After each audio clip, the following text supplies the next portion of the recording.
Joey's unexpected reunion, Vanessa's bold move, and a wave of heartache shaking Fairmont crest. Spoilers for Beyond the Gates on Thursday, November 6, 2025, reveal that Joey and Vanessa are making new waves, this time separately. Joey has an unexpected reunion. Meanwhile, Vanessa's latest venture is causing a stir. Furthermore, someone's deception may bring suffering on multiple levels. Joey reunites with an old acquaintance, and it's not what anyone expected. Vanessa's new business project at the club draws attention and sparks gossip. Deception and heartbreak threaten two couples, while another discovers new emotional depth. Joey stood by the window of the Fairmont Crest Country Club, his eyes fixed on Vanessa's figure, the woman who, together with him, had set the whole room abuzz with nothing more than a public lunch. The atmosphere inside was elegant yet thick with judgment. The recent death of Vanessa's husband still lingered in whispers of suspicion, and now she appeared here with a man regarded as the region's underground force. A casino owner, a manipulator of power, the keeper of secrets no one dared to ask about Joey. But he didn't care about the gossip. What startled him more was the entrance of a woman he hadn't expected to ever see again, arriving at a moment no one could have prepared for. This woman needed no introduction, no name. Her gaze was a blade that cut into the parts of Joey's memory he had buried. The wild years, the long nights in Lakeview, the betrayals justified by desire and jealousy. She wasn't a ghost from the past. She was a storm, the one who had once brought Joey to his knees, now returning as if no time had passed. Her name was Anastasia. Anastasia didn't enter like a victim or a weakling. She embodied a time when Joey was still directionless. In the past, she had been his lover, his partner, the one who knew too much, and the only person who had left him when he needed her most. The way she looked at Vanessa wasn't jealousy, but appraisal, like a predator recognizing prey, not by force, but by understanding. Anastasia knew Joey had never forgiven, and that was exactly why she returned. Not for love, but for opportunity.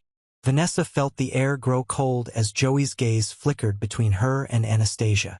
She wasn't naive enough to believe Joey cared only about business and duty.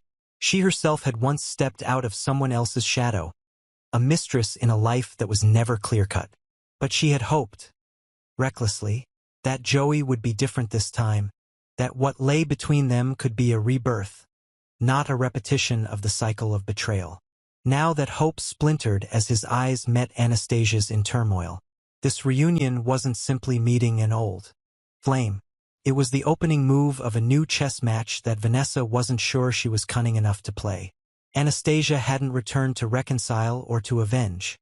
She had returned to take over. And Joey, once the uncrowned king of Lakeview, was now caught between two women who represented two faces of the same road. One a risky present still capable of change, the other an indelible past, containing everything he feared and craved.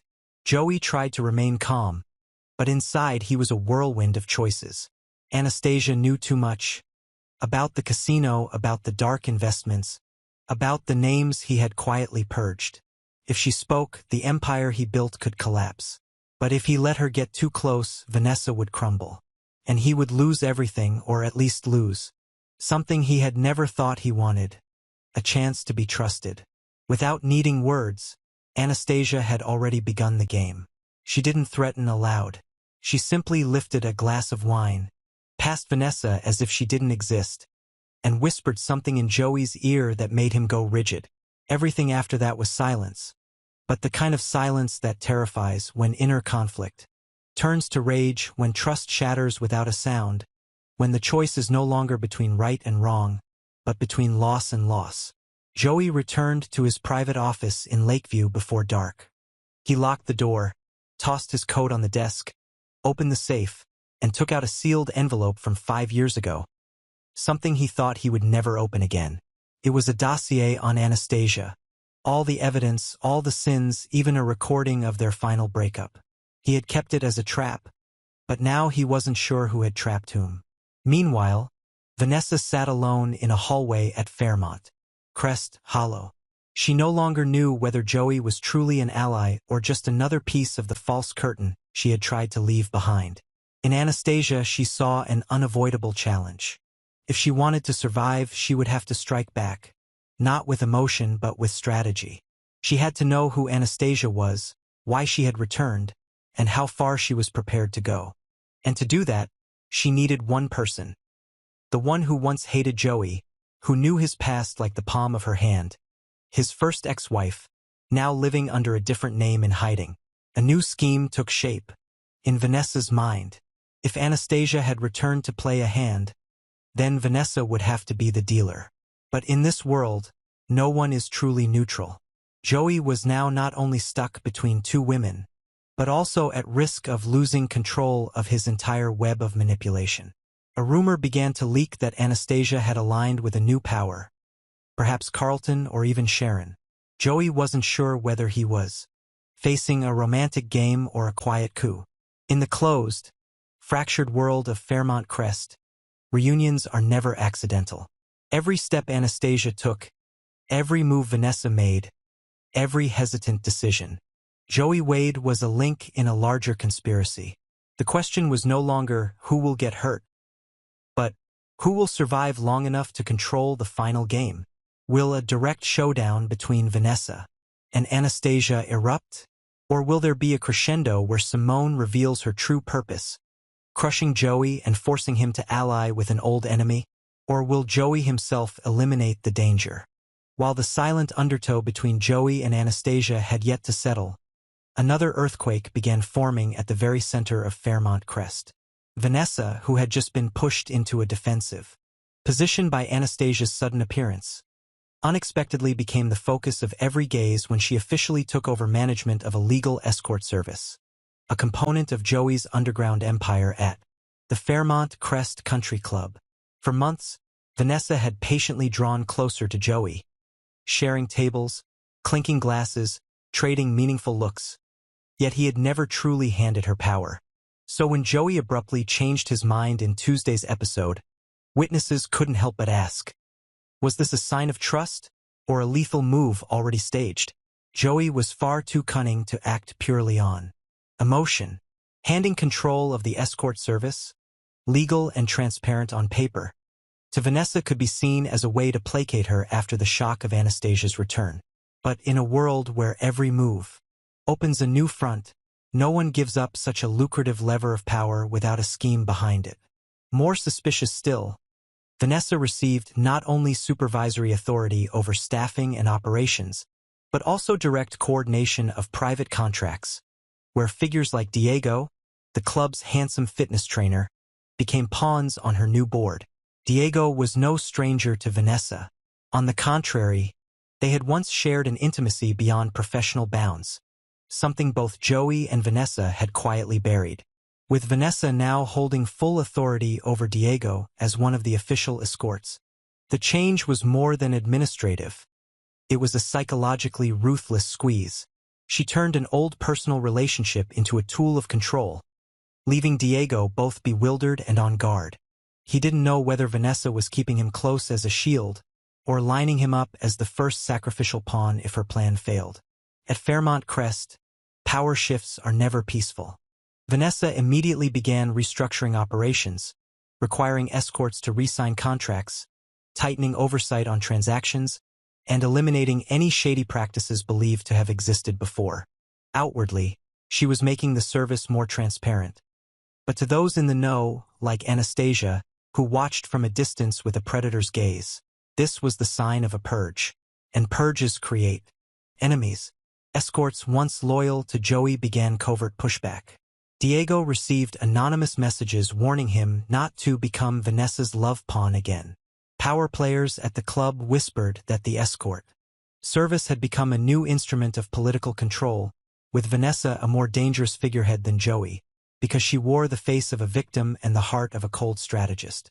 From his office in Lakeview, Joey said nothing about what was happening, but that didn't mean he wasn't in control. All of Vanessa's new transactions flowed through a financial side channel that still required Joey's signature. This led insiders to suspect that the escort service was not merely a salve for Vanessa, but also a new front for an expanded, sophisticated laundering network. While Vanessa believed she was gradually gaining trust and status within the empire, in reality she might be standing at the center of a takedown plan if anything went off script. A sudden financial ambush could happen at any moment. Joey need only present evidence that she had mismanaged operations, or push her into legal liability if authorities traced dirty money. However, if Joey was setting a trap, he might have underestimated Vanessa's ruthless streak. She wasn't merely a piece in Joey's game. She was quietly reaching out to someone else, players who had once fallen to Joey and now hungered for a return. If she could prove the escort service had been a laundering tool from the beginning, and if the financial records ran deep enough to pin Joey with financial crimes, Vanessa could become the one to topple the empire that once subdued her. The real question was no longer how will Vanessa cause chaos at the club, but who will fire the first shot in the underground power war now at a boil. For while Vanessa was shuffling personnel, installing transparent procedures, and expanding her reach at Fairmont Crest, ghosts from the past converged behind her. Diego was no longer the only one on edge. A few figures once protected by Joey, top-tier escorts, staff who had received cash directly from a hidden fund, began to disappear. One was said to have left town. Another suffered a suspicious car accident.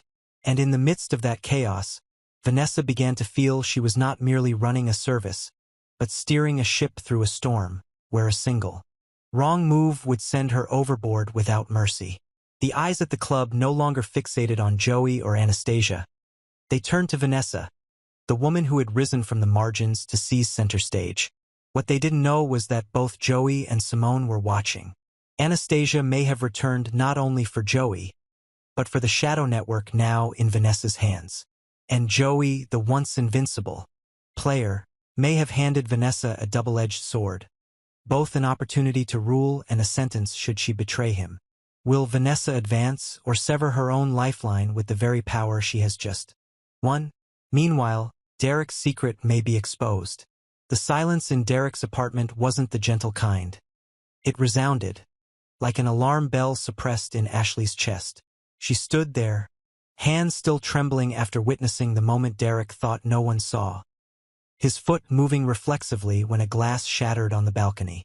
She had suspected for weeks, ever since his behavior became too controlling, too dependent, too deliberately fragile, as if to keep her by his side. And now there was no doubt. He had never truly been paralyzed. He had deceived her, day by day, gesture by gesture, tear by tear.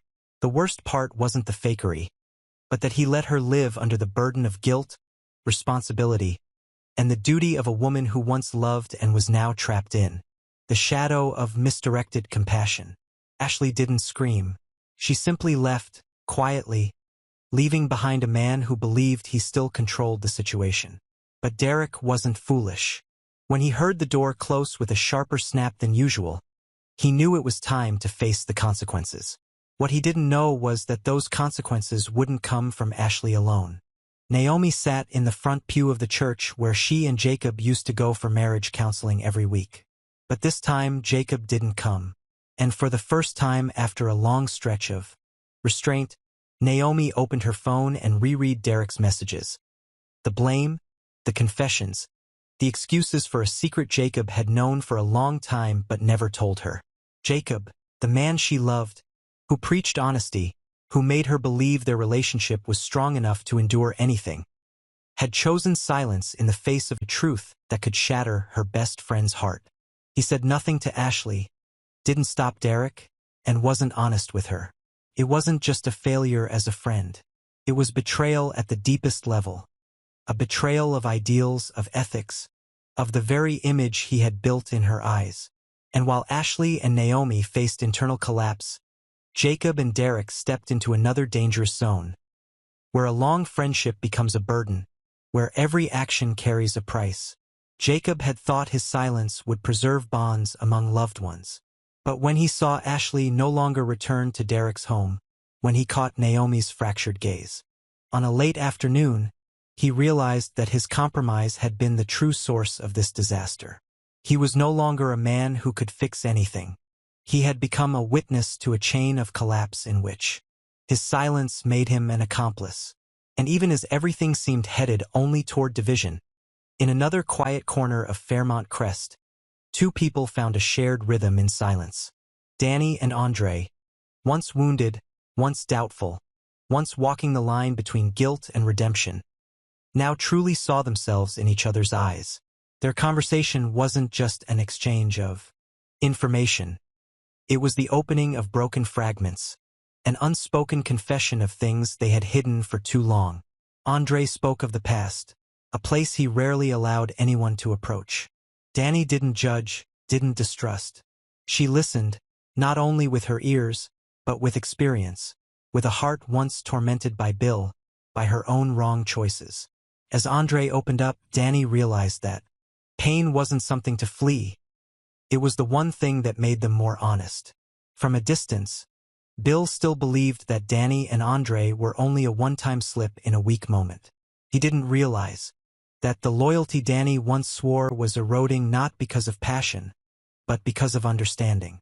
Andre demanded nothing, expected nothing, pressed nothing.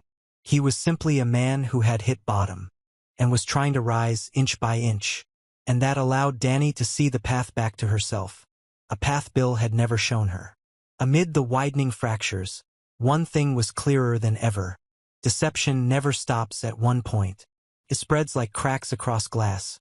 From Derek to Jacob, from Ashley to Naomi, from Danny to Bill.